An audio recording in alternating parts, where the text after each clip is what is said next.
ദൈവജനത്തിൻ്റെ വളർച്ചയും പീഡനവും. പ്രിയപ്പെട്ടവരെ, ഇന്ന് നാം പഠിക്കുന്നത് ബൈബിളിലെ പുറപ്പാട് 1-ാം അധ്യായമാണ്. യോസേഫും സഹോദരന്മാരും മരിച്ചുപോയ ശേഷം യാക്കോബിൻ്റെ സന്തതികൾ മിസ്രൈമിൽ വളരെ അധികമായി വർദ്ധിച്ചു.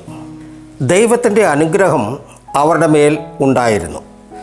അവർ എണ്ണം കൂടിയതും ശക്തരായതും മിസ്രൈമ്യരെ ഭയപ്പെടുത്താൻ തുടങ്ങി.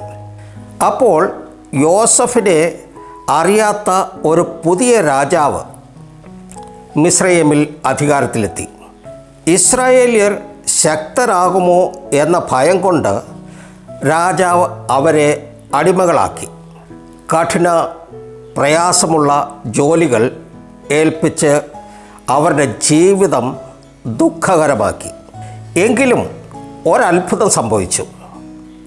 അവർക്ക് എത്ര പീഡനം വന്നുവോ അത്രയേറെ അവർ വർദ്ധിച്ചു വന്നു. ഇത് നമ്മെ ഓർപ്പിക്കുന്നു, ദൈവത്തിൻ്റെ പദ്ധതിയെ മനുഷ്യരുടെ പീഡനത്തിന് തടയാൻ കഴിയില്ല. പിന്നീട് രാജാവ് എബ്രായ സ്ത്രീകൾ കുഞ്ഞുങ്ങളെ പ്രസവിക്കുമ്പോൾ ആൺകുഞ്ഞുങ്ങളെ കൊല്ലാൻ കൽപ്പിച്ചു. എന്നാൽ മധ്യവർത്തികൾ ദൈവത്തെ ഭയപ്പെട്ടു. അവർ രാജാവിൻ്റെ കൽപ്പന അനുസരിച്ചില്ല. അതുകൊണ്ട് ദൈവം അവരെ അനുഗ്രഹിച്ചു.